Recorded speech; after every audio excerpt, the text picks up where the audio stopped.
ಸಿದ್ದರಾಮಯ್ಯ ಐತಿಹಾಸಿಕ ಸಾಧನೆ, ದೇವರಾಜ ಅರಸು ದಾಖಲೆ ಸರಿಗಟ್ಟಿದ ಸಿದ್ದು.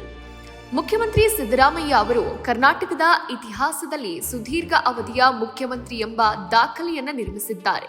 ಸುದೀರ್ಘ ಅವಧಿಯ ಸಿಎಂ ಆಗಿ ದಾಖಲೆ ಸೃಷ್ಟಿಸಿದ್ದ ಮಾಜಿ ಮುಖ್ಯಮಂತ್ರಿ, ಸಾಮಾಜಿಕ ನ್ಯಾಯದ ಹರಿಕಾರ ದೇವರಾಜ ಅರಸು ಅವರ ದಾಖಲೆಯನ್ನ ಸರಿಗಟ್ಟಿರುವ ಕೀರ್ತಿ ಸಿದ್ದರಾಮಯ್ಯ ಅವರಿಗೆ ಸಲ್ಲುತ್ತೆ.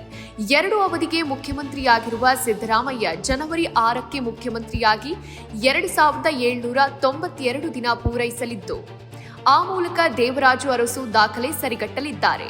2013ರ ಮೇ 13ರಂದು ಮೊದಲ ಬಾರಿಗೆ ಸಿಎಂ ಆಗಿದ್ದ ಸಿದ್ದರಾಮಯ್ಯ 2018ರ ಮೇ 17ರವರೆಗೆ ಅಂದ್ರೆ 5 ವರ್ಷ 4 ದಿನ ಅಂದ್ರೆ 1829 ದಿನಗಳು ಮುಖ್ಯಮಂತ್ರಿಯಾಗಿ ಸೇವೆ ಸಲ್ಲಿಸಿದ್ರು. ಬಳಿಕ 2023ರ ಮೇ 20ರಂದು 2ನೇ ಅವಧಿಗೆ ಮುಖ್ಯಮಂತ್ರಿಯಾಗಿರುವ ಸಿದ್ದರಾಮಯ್ಯ ಅವರು 963 ದಿನ ಪೂರೈಸ್ತಾ ಇದ್ದು, ಇಂದಿಗೆ ಒಟ್ಟು 2792 ದಿನ ಅಧಿಕಾರ ನಡೆಸೋ ಮೂಲಕ ದೇವರಾಜು ಅರಸು ಅವರ ದಾಖಲೆ ಮುರಿದು ರೆಕಾರ್ಡ್ ರಾಮಯ್ಯ ಆಗಿ ಹೊರಹೊಮ್ಮಿದ್ದಾರೆ.